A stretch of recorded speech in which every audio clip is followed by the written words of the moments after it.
नमस्कार, मैं बालकृष्ण और आप देखना शुरू कर चुके हैं न्यूज फॉर हेडलाइंस। और आज हम बात करने वाले हैं, देश की राजनीति में एक नया प्रयोग हुआ है। आप अक्सर जानते होंगे कि किसी भी थाने में, देश में किसी भी थाने में अगर आपको एफआईआर करनी हो तो वहां आपको काफी समय व्यतीत करना पड़ता है। और दूसरी बात कि अगर गरीब तबके के लोग हैं, जो दलित है वर्ग के हैं, उन्हें तो काफी मशक्कत करना पड़ता है कहीं भी एफआईआर करने के लिए। आज जो हुआ वो अपने आप में बहुत बड़ी घटना है।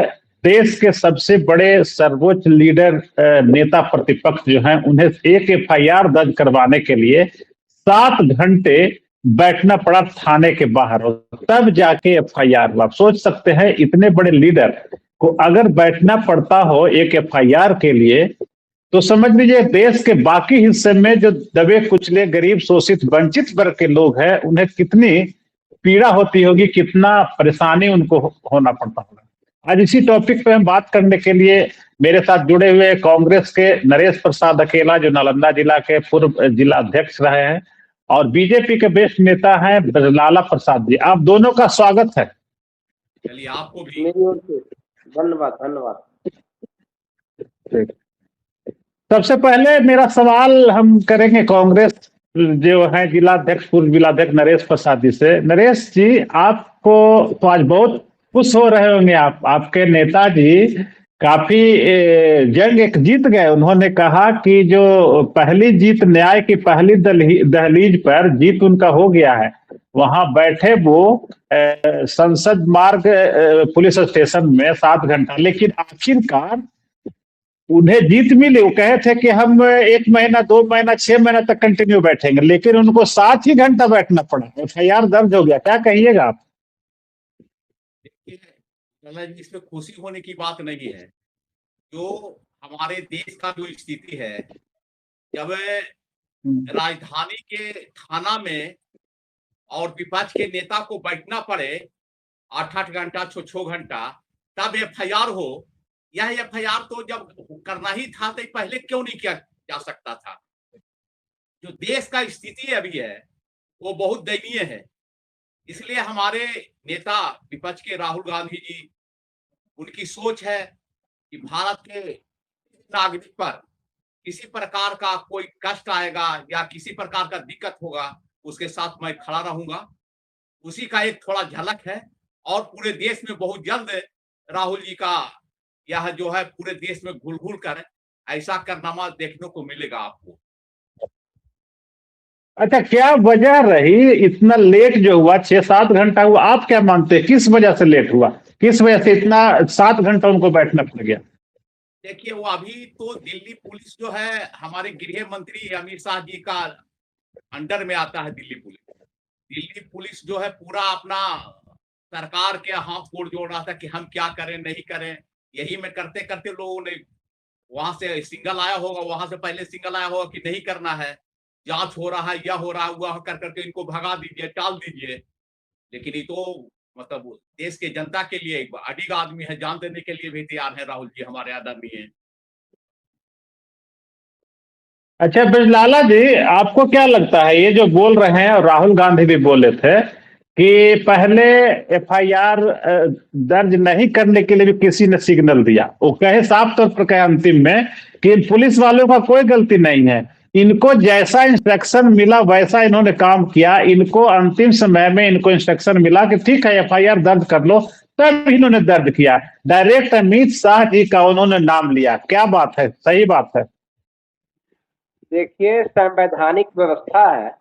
एफआईआर के लिए कोई व्यक्ति अगर पहुंचता है तो एफआईआर की घटनाओं का मोटा मोटी जांच परख करने के बाद एफआईआर होती है। और इसमें संवैधानिक बाधा ये आ रही थी कि सुप्रीम कोर्ट ने हाई पावर्ड एक्सपर्ट कमेटी का गठन कर दिया है।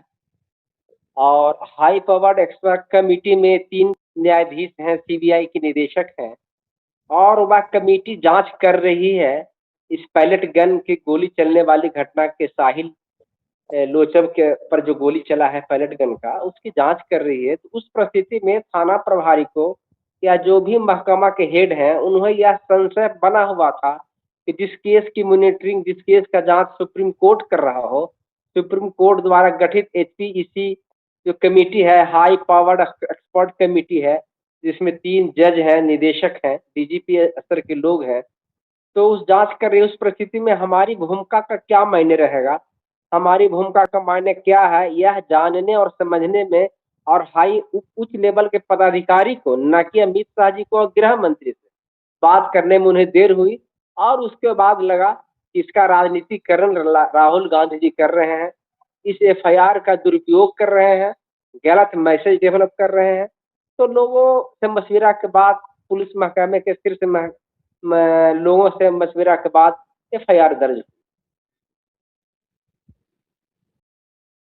तो एक काम तो जिस समय राहुल गांधी जी बैठे थे 11 बजे, वो तो 11 बजे में आधा घंटा, 11:30 बजे, चाहे 12 बजे तक तो हो सकता था। आखिर इतना लंबा समय लेने का क्या मतलब था? JP नड्डा जी आके कहते हैं कि ये सिर्फ चेहरा चमकाना चाहते हैं और एक सिर्फ है जो कि मीडिया में फुटेज के लिए ही आए हुए हैं, मायने लेने के लिए, वंदे मातरम वाले मामले से ध्यान भटकाने के लिए आए हैं। तो ये काम तो 12 बजे भी हो सकता था, इस 7 बजाने की इसमें क्या आवश्यकता पड़ गई? क्या दिक्कत हो गया? देखिए, राहुल गांधी देश लेवल के नेता हैं और सदन में वो कांग्रेस पार्टी के लीडर हैं, और वह एक FIR जैसे छोटे सवालों पर खुद को एक्सपोज करना चाह रहे हैं। यह नड्डा साहब जी का, हमारे जो मंत्री हैं, उनका कहना बिल्कुल सही है। यह छोटे सवाल उनके लेवल का सवाल नहीं है, उनके लेवल का सवाल जिस लेवल का सवाल होना चाहिए। एक छोटा FIR के लिए खुद उनको थाना पहुंचना, निश्चित तौर पर जो है वो अपने कद को छोटा करने की कोशिश कर रहे हैं, और समय कद के छोटा करने की कोशिश आप बोल रहे हैं। आप, वो जो साहिल जो है वो खुद कह रहा है कि हम 13 अगस्त से लगातार हम थाने पे थाना का चक्कर लगा रहे हैं। वो 15 अगस्त को उसको टाइम दिया भी गया, 15 अगस्त के बाद 16 अगस्त से वो लगातार आ रहा है। लगातार जब आ रहा है कंटिन्यू, जब थक हार के बैठ गया, और उसके बाद थक हार के बैठ गया, तब मजबूरी में राहुल गांधी के पास गया है। और राहुल गांधी, ऐसा थोड़े कि राहुल गांधी FIR करने गए थे, FIR तो साहिल करने गया था। जब राहुल गांधी सिर्फ मैंने कह सकते हैं कि इंटरफेयर करने गए कि आप थाना में FIR, आप FIR क्यों नहीं ले रहे? वो ये नहीं कि राहुल गांधी को FIR करना है, FIR तो साहिल को करना था। तो राहुल गांधी तो फिर सिर्फ सपोर्टिव में गए, नेता प्रतिपक्ष की हैसियत से गए। कोई किसी को परेशानी होगी तो उनको आना चाहिए, आए वो। मेरी बात सुना जाए, साहिब लोचब साहब को पैलेट गन से घायल हुए हैं, उनके गोली सीने में लगी है या आंख के पास में लगी है। इस बात की पूरी संवेदनाएं देश को, और हमारा भी संवेदना उनके साथ है, लेकिन वो इस चीज का जो राजनीतिकरण कर रहे हैं और विपक्ष के हाथों जो खेल रहे हैं, और यह एक प्रपंच बता रहे हैं कि अब मैं 13 तारीख को, 16 तारीख को थाने का चक्कर काट रहा हूँ FIR दर्ज करने के लिए। जब इस चीज के जांच के लिए हाई प्रोफाइल कमेटी का गठन हो चुका है, तो फिर इसमें FIR का विषय बनता नहीं है। FIR कहीं न कहीं उस जांच कमेटी में मर्ज कर जाएगा, FIR का सुपरविजन मर्ज कर जाएगा।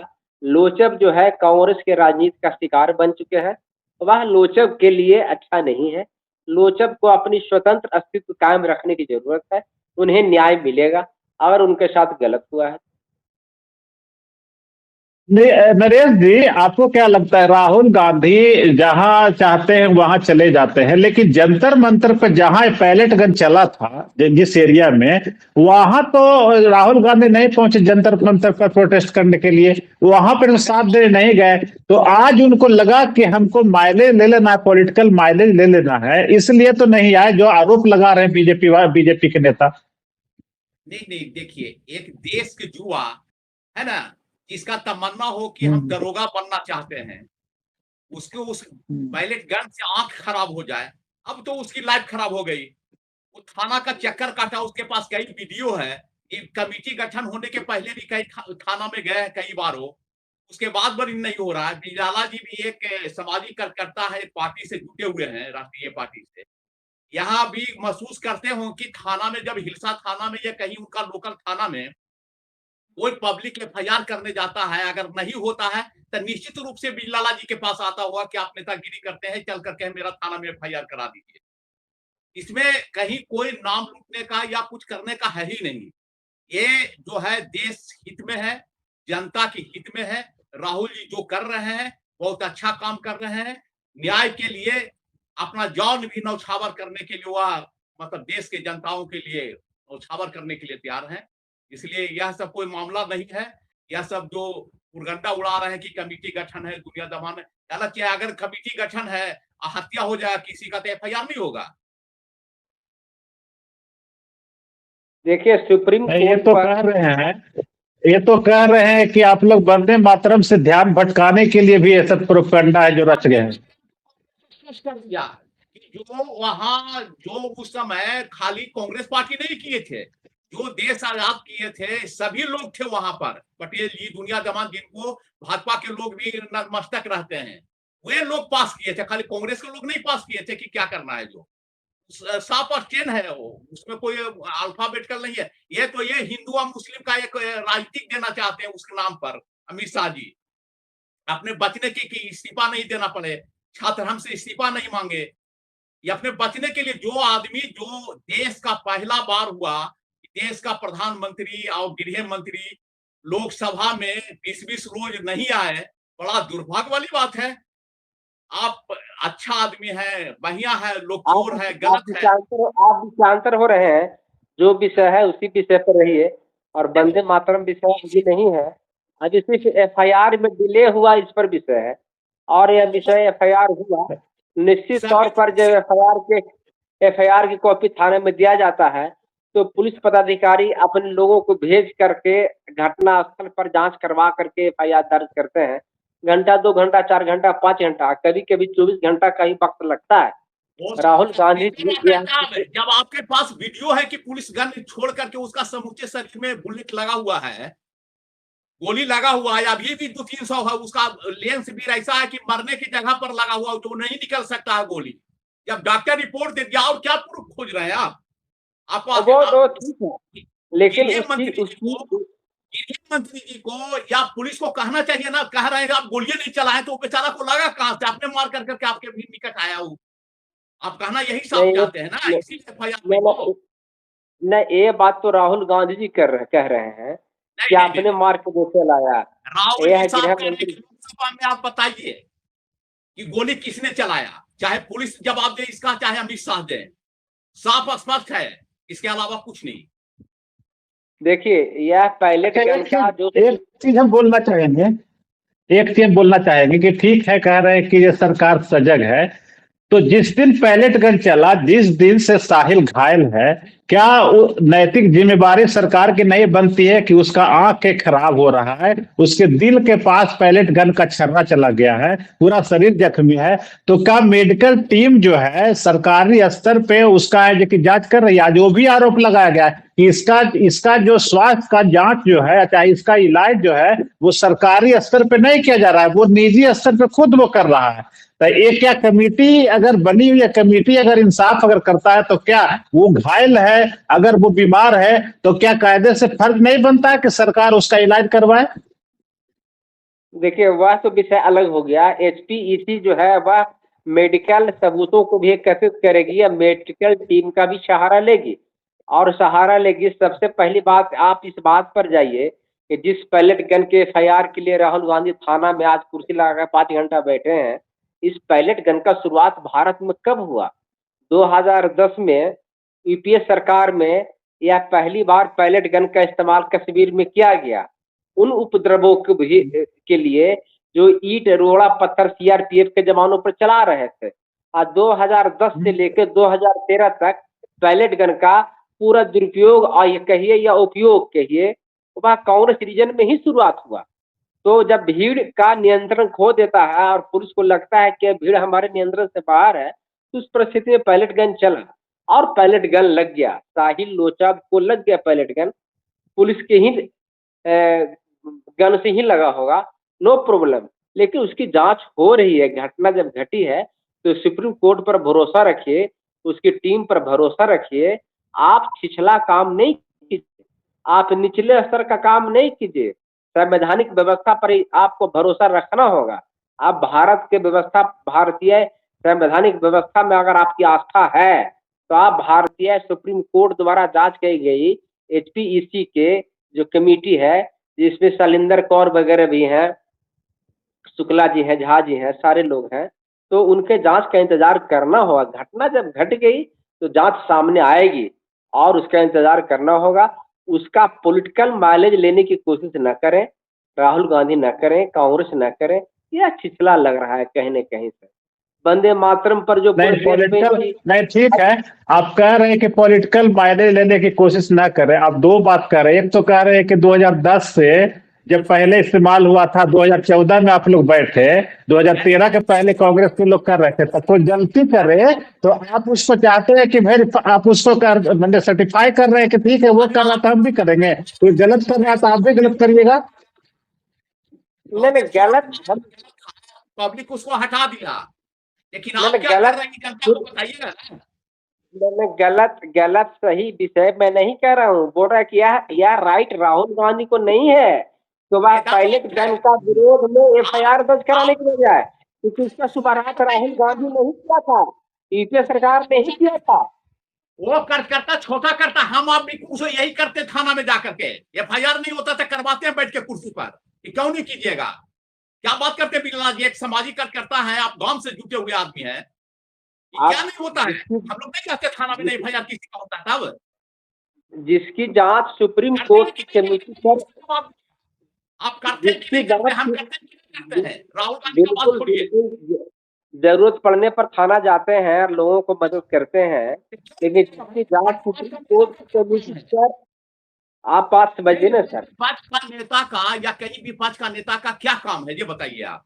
नहीं आप समझिए, थाना में बैठा हुआ बेचारा एसएचओ है, उसकी यह संवैधानिक दूरदृष्टि, संवैधानिक परेशानी आ गई कि जब सुप्रीम कोर्ट इसका जांच कर रहा था, इस परिस्थिति में हमें क्या करना है।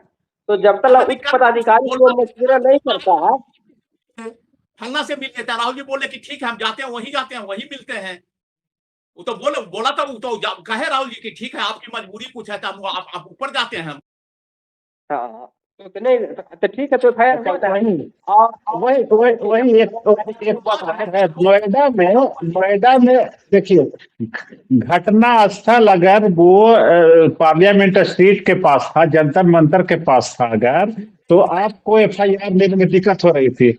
लेकिन एक बच्चा जो गलत गाली दे रहा था वो नोएडा की लड़की थी, उसके लिए आप नोएडा में 0 एफआईआर किए। मैंने आप अपने सुविधा के अनुसार किसी भी जगह एफआईआर कर सकते हैं, लेकिन जो पैलेट गन चला उस स्पॉट पे अगर कोई एफआईआर करना चाहता है तो आप उसको 7 घंटा बैठाते हैं। ये कहाँ का न्याय है बताइए। सुप्रीम कोर्ट की कमेटी जांच कर रही है, उस परिस्थिति में 7 घंटा बैठना पड़ेगा। आप सुप्रीम कोर्ट की जांच हम कर रहे हैं, हम उसमें कहाँ को सीआईडी का बाद में अकेला जी कहीं वैधानिक व्यवस्था करवाइए, उसमें कोई दिक्कत नहीं है। लेकिन ये जो सिस्टम को पॉलिटिकलाइज किया जा रहा है, किसी के इशारे पर एफआईआर नहीं होगा, किसी के इशारे पर एफआईआर होगा, किसी को 7 घंटा बैठाया जाएगा। नहीं लग रहा सिस्टम को पॉलिटिकलाइज किया जा रहा है, ये किसी के इशारे पे इस तरह का डिटेन किया जा रहा है। राहुल गांधी अगर दिन भर बैठे हुए थे, हो सकता है आज रात भर नहीं हो सकता था। आप लोग चाहते अगर कि छोड़ो आज रात भर नहीं करना था, रात भर राहुल गांधी को बैठना पड़ता। राहुल गांधी अपने लिए थोड़े बैठे थे, वो तो बैठे हुए थे किसी दूसरे के लिए। तो आप तो देख रहे थे पॉलिटिकल माइलेज लेना था आपको भी कि हम राहुल गांधी को बैठा के रखते हैं, जितना करना जो करो। और आप बोल रहे हैं कि मुद्दे को भटकाने के, जेपी नड्डा ने कहा है, जेपी नड्डा ने खुद स्टेटमेंट दिया है कि वंदे मातरम के मुद्दे को भटकाने के लिए राहुल गांधी ये स्टेप उठाए। आप कह रहे हैं कि विषयांतर मत करिए, लेकिन जेपी नड्डा आपके जो पूर्व राष्ट्रीय अध्यक्ष भी केंद्रीय मंत्री है, उन्होंने साफ कहा है कि वंदे मातरम के मामले को भटकाने के लिए राहुल गांधी आज इस एफआईआर वाले मुद्दे पे धरना पर बैठे हुए हैं, तो फुटेज लेने के लिए, मीडिया माइलेज लेने के लिए। बताइए। मैंने कहा कि इस बहस को विषयांतर मत कीजिए। हम लोग जिस बहस पर बैठे हैं, इस बहस को दूसरे बहस में ट्रांसफर नहीं कीजिए। वो आपके नेता विषयांतर किए तभी चर्चा हो रहा था ना। आपके नेता पहले विषयांतर दिन में ही कर दिए थे, तब चर्चा हो रही है, नहीं तो हम भी चर्चा नहीं करते। और जब थाना एफआईआर नहीं लेता है तो लोग न्यायालय की शरण लेते हैं। आज न्यायालय खुद संज्ञान ली है, न्यायालय खुद कमेटी गठित की है, उसमें थाना की भूमिका क्या होना चाहिए, एसओजी की भूमिका क्या होना चाहिए, यह वैधानिक समझदारी समझने में घंटा 2 घंटा 5 घंटा तब नहीं लेना चाहिए था एफआईआर, तब देर शाम भी एफआईआर नहीं लेना चाहिए था। अगर कमेटी की बात करते तो आपको देर शाम भी एफआईआर नहीं लेना चाहिए था, चाहे लाख विपत्ति होता। राहुल गांधी साल 2 साल बैठे रहते, नहीं लेते। चाहिए था कि हम नहीं देखिए लेंगे, जो करना जो कीजिए। देखिए राहुल गांधी विपक्ष के नेता हैं और जिद्दी बच्चे की भूमिका में आ गए हैं, जिद्दी बच्चे की भूमिका में वो आ रहे हैं, तो एफआईआर की कॉपी ले ली गई, एफआईआर दर्ज कर लिया गया है। बाकी इसका जो व्यवस्था है नेता बना दिए देश का देश का नेता आप लोग बना दिए, आपका गृह मंत्री प्रधानमंत्री पप्पू कहते कहते, समझे ना। राहुल गांधी अमेठी जैसे सीटों से हारे हैं और वह अपनी बचकानापन की वजह से ही हारे हैं, वो नेता नहीं बन पाएंगे। उनका छवि में न इंदिरा दिखती है, न राजीव गांधी दिखते हैं, न नेहरू दिखते हैं। निश्चित तौर पर वो उनका जो एक्टिविटी है वो फूहड़ एक्टिविटी है, बच्चों की एक्टिविटी है। उस एक्टिविटी में सुधार राहुल गांधी को आप राहुल गांधी जी को पप्पू कह रहे हैं, तो उसी पप्पू के डर से आप 25 दिन तक सदन में नहीं आए। पप्पू से आप इतने डर गए कि 25 दिन तक प्रधानमंत्री मुंह नहीं दिखाए। आपके गृह मंत्री जो सबसे ताकतवर और देश के सबसे बड़े चाणक्य थे, वो मुंह नहीं दिखाए। बताइए पप्पू से आप क्यों डर गए हैं? आप देखिए वह प्रधानमंत्री और गृह मंत्री जी का सदन में आने नहीं आने के सवाल पर हम लोग तो बजलाला जी, देखिए आप बुरा नहीं मानिएगा, बजलाला जी अब तो पप्पू पास हो गया। अब अमित शाह और नरेंद्र मोदी जी को दोनों को मुंह की खानी पड़ रही है। हर जगह पप्पू पास होते जा रहा है, जहां जा रहा जहां पास। जंतर मंतर पर पप्पू का समर्थन था, झुकना पड़ा आप लोग को, बताइए। और जहां जा रहे हैं, जहां व्यापक समर्थन मिल रहा है, यहाँ पे 7 घंटा बैठे पास हो गए वो। उनको उनकी बात आप लोग ना चाहते भी आपको मानना पड़ा। तो आप कैसे आप कह रहे कि अभी पप्पू रह गए? पप्पू तो नहीं रह गए, पप्पू तो आपका चप्पू चला रहे हैं। बताइए, अब पास कर गए। देखिए पप्पू पास नहीं हो पाएंगे, पप्पू कभी पास नहीं हो पाएंगे। पप्पू को पास होने का सवाल नहीं है। पप्पू जो है अपने स्वभाव में तब्दील लाएंगे तो वही उन पर जनता विचार कर पाएगी। उनका स्वभाव सदन में कनखी मारने से गला मिलने तक है, जो सदन की मर्यादाओं को हमेशा कम करने का काम वो करते हैं। कभी सदन में बैठ कर कनखी मार देते हैं, कभी सदन में बैठ कर प्रधानमंत्री को गले मिल लेते हैं। निश्चित तौर पर यह विषय फूहड़पन है, बचकानापन है। और आज के घटनाक्रम को भी हम मानेंगे कि यह देश के विपक्ष के नेता की भूमिका नहीं है, कांग्रेस के नेता की भूमिका नहीं है। ये इंदिरा गांधी, राजीव गांधी, नेहरू जी की परंपरा है। उस परंपरा के विपरीत इनका चाल और चरित्र और चेहरा है। यह बात इनका फूहड़ बात दिखाता है, बचकानापन दिखाता है। राहुल गांधी जी को इन चीजों से बचना चाहिए। वह जांच हो रहा है, सुप्रीम कोर्ट की कमेटी जांच कर रही है। एफआईआर तो बहुत छोटा विषय उसके लिए हो जाता है। निश्चित तौर पर ये कौन सा चाल और चरित्र है? ये कौन सा चाल और चरित्र है बजलाला जी? को आके सदन में यही बात कह देना चाहिए था कि हम स्वस्थ जांच करवा रहे हैं, क्या दिक्कत था? देखिए सदन की जहां तक बात है तो वह राजनीतिक विषय है, वह हाई प्रोफाइल बात है, बड़े लोगों के राजनीतिक विषय है। उसमें क्या राजनीतिक कौशल उन्हें दिखाया पड़ा सदन में बाको भर मतलब प्रेजेंट होने और नहीं होने के सवाल पर, उस पर हम लोग बहुत कुछ बात नहीं कर सकते हैं। सदन उदंडता की ओर बढ़ रहा है। अब क्या लग रहा है? जनता का अधिकार एफआईआर दर्ज हो गया, आप गलत सोच रहे हैं कि नहीं पूछ सकते हैं या नहीं, उसका जानकारी है। अगर चलिए नहीं अकेला जानकारी नहीं करना है तो टीवी पर आना ही बेकार है। चलिए एफआईआर बेकार में हो तो पूछेंगे तो उसका जवाब देना पड़ेगा आपको, हमको दोनों को। अच्छा एफआईआर दर्ज आपका हो गया, नो प्रॉब्लम। एफआईआर दर्ज तो आपकी हो गई। चलिए इससे एफआईआर दर्ज हो गया। आपका जो टोन है, आपका जो लहजा है, एफआईआर दर्ज तो हो गया, इसका मतलब न्याय नहीं मिलेगा। आपका जो लहजा बता रहा है कि अच्छा आपका काम पूरा हो गया, एफआईआर तो दर्ज हो गया, लेकिन आगे आप कुछ उम्मीद मत करिए। कहना यही चाह रहे हैं क्या आप? ना, मैं वो नहीं कहना चाह रहा हूँ। सुप्रीम कोर्ट को कहीं न कहीं कुछ मात्रा में अवमानना है। राहुल गांधी की एक्टिविटी से सुप्रीम कोर्ट की हैसियत को कहीं न कहीं कम करने की कोशिश किया जा रहा है। आप सुप्रीम कोर्ट की बात करते हैं। जो चुनाव आयोग के बहाली करना है उसमें प्रतिपक्ष का नेता होता था, एक सुप्रीम कोर्ट का जज होते थे, उसमें आप क्या किए? आप सुप्रीम कोर्ट की बात कर रहे हैं, बोलने का मुंह है कहीं? जो तीन वो होते थे, विपक्ष का नेता, कांग्रेस का आथी और प्रधानमंत्री, एक मतलब जो सुप्रीम कोर्ट के जज होते थे, है ना, उसकी बहाली करने के लिए आप माने सुप्रीम कोर्ट की बात? सुप्रीम कोर्ट के जज पर, सुप्रीम कोर्ट पर विश्वास था तो उस दिन कहा क्यों जज को हटा दिया? आज तो आपका व्यवहार दिख रहा है ना कि सुप्रीम कोर्ट की कमेटी पर आपको भरोसा नहीं है, तो एफआईआर के लिए थाना पहुंच गए। उसको सभी जज के लोगों को इंग्लैंड में ले जा करके अरबों रुपया खर्चा करवा करके नौटंकी करवाना देश को। आप देखें ना, अरबों रुपया सरकार का खर्चा हुआ ना। सुप्रीम कोर्ट के वो जज गए हैं टूर पर इंग्लैंड में। वह विषय अलग है, वह विषय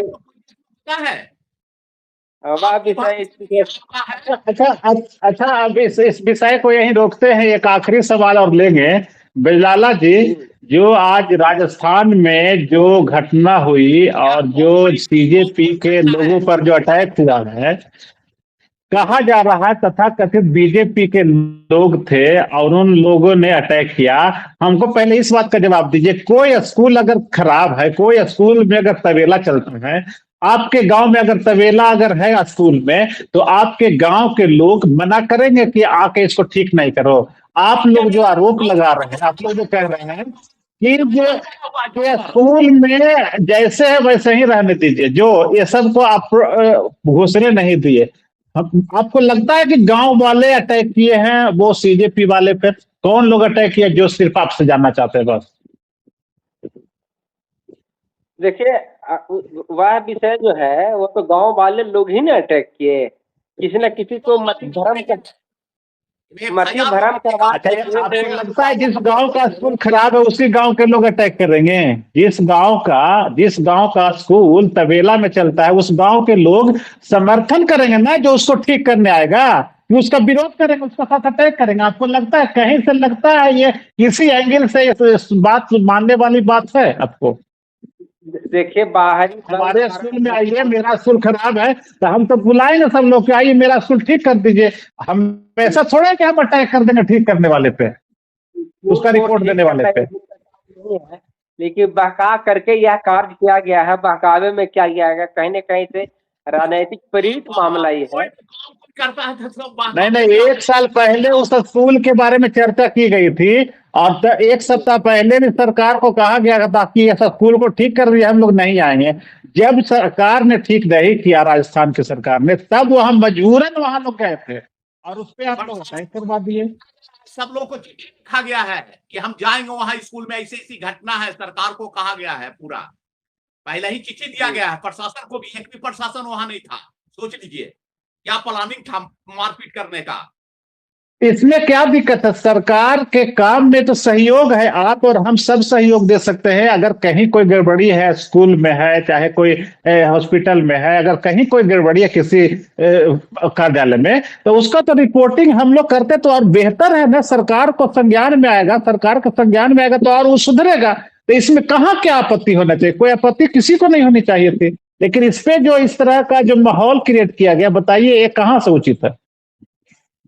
ना वो सर्वथा बता दूं कि 12 साल में एक प्राथमिक विद्यालय भी नहीं खोल पाई। नेहरू जी के, जवाहरलाल नेहरू जी के, इंदिरा जी को रोज कोसते ही। एक भी प्राथमिक विद्यालय कहीं नहीं खुल पड़ा पूरे देश में। कितना विद्यालय बंद हो गया, बिलाला जी अच्छी तरह से जानते होंगे। एक भी प्राथमिक विद्यालय 12 साल में नहीं खुल पाया। सोच लीजिए, प्राथमिक विद्यालय स्कूल नहीं बनाई होती, लैट्रिन जो बनवाए हैं मोदी जी, उसमें बूथ होता, उसमें पढ़ाई होता। सारा प्राथमिक विद्यालय तो कांग्रेस अपने टाइम में खोल ही दी है, तो फिर भाजपा को प्राथमिक विद्यालय खोलने के लिए जगह कहाँ बचा है? बहुत अच्छी बात है कि आप स्वीकार किए कि कांग्रेस खोला है, लेकिन कांग्रेस आप बड़े नेता का है। जैसा कि आप कह रहे हैं कि कांग्रेस ने ही सारा विद्यालय खोला और इतना बड़ा IIT बना, IIM बना, 5 IIT से 5 IIT से 19 IIT हो गया, NIT खुला, IIM खुला, बहुत सारे संस्थानें खुली, हायर एजुकेशन के बहुत सारे व्यवस्था दिया गया। उस चीज को आप भुला रहे हैं और कांग्रेस जो है वो खोल दी प्राथमिक विद्यालय की, आप कहानी सुना रहे हैं। तो इस पर क्या आपसे मैं बहस करूं? आप पहले टाटा चलिए ठीक है, आप चलिए आप डाटा चेक कीजिए कि 14 के बाद कौन कौन सा यूनिवर्सिटी खुला, कौन कौन सा प्राइवेट यूनिवर्सिटी का मान्यता दिया गया, कौन कौन सा की बात मैं कर रहा हूं, प्राथमिक विद्यालय की आपका एप्लीकेशन किया गया। और प्राथमिक विद्यालय जो बहुत में खोले होंगे आपकी सरकार का, बताइए आप। प्राथमिक विद्यालय जो बहुत बदतर हालत में था, भारतीय जनता पार्टी अटल जी के सरकार के समय से ही प्राथमिक विद्यालय के स्तर को बहुत सुधार किया गया। अब बहुत सुधार कर करके प्राथमिक विद्यालय भी अब जाने आने लायक रह गया। ग्रामीण विद्यालय से ही बच्चे एजुकेशन ले सकेंगे, ऐसा व्यवस्था किया गया। निश्चित तौर पर मैं प्राथमिक विद्यालय और जो ग्रामीण विद्यालय है, इस विद्यालय के उज्जवल भविष्य का कामना करता हूँ। और जब तक नरेंद्र मोदी जी की सरकार रहेगी, उच्चतम गुणवत्तापूर्ण शिक्षा का व्यवस्था जो है, आपके ढहे हुए विद्यालय को नया बिल्डिंग बना करके किया जाएगा। आपने देखा कि नीतीश कुमार जी के राज के पहले बिहार में स्कूलों का हालात क्या था। स्कूल थी ही नहीं, पेड़ के नीचे, वृक्ष के नीचे, ताड़ के पेड़ के नीचे, पीपल पेड़ के नीचे स्कूल चलता था। नीतीश कुमार जी ने इंफ्रास्ट्रक्चर खड़ा कर दिया और गुणवत्तापूर्ण एजुकेशन की व्यवस्था किया। इसके लिए नीतीश जी को भी मैं आभार व्यक्त करता हूँ इस मंच के माध्यम से।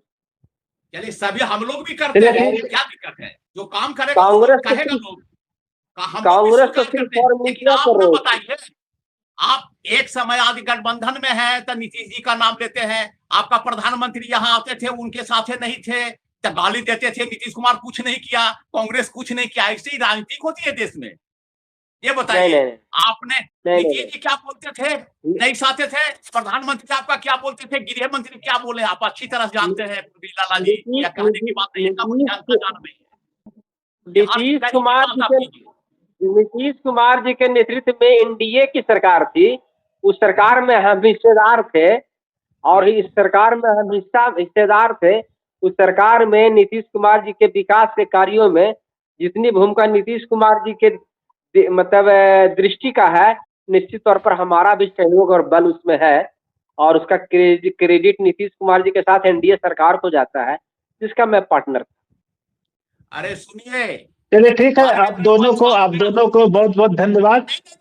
कोई बहस नहीं हो रहा है, भाग मनाइए। हमारे क्या बोलते हैं ग्रामीण विकास मंत्री मर गए बेचारे, रघुवंश बाबू, समझे, रघुवंश बाबू हो या भाजपा हो, उन्होंने पूरा उस समय पूरे हिंदुस्तान का पैसा पूरा बिहार में ले आए थे, समझे कि नहीं? नेशनल हाईवे उन्हीं का देन है।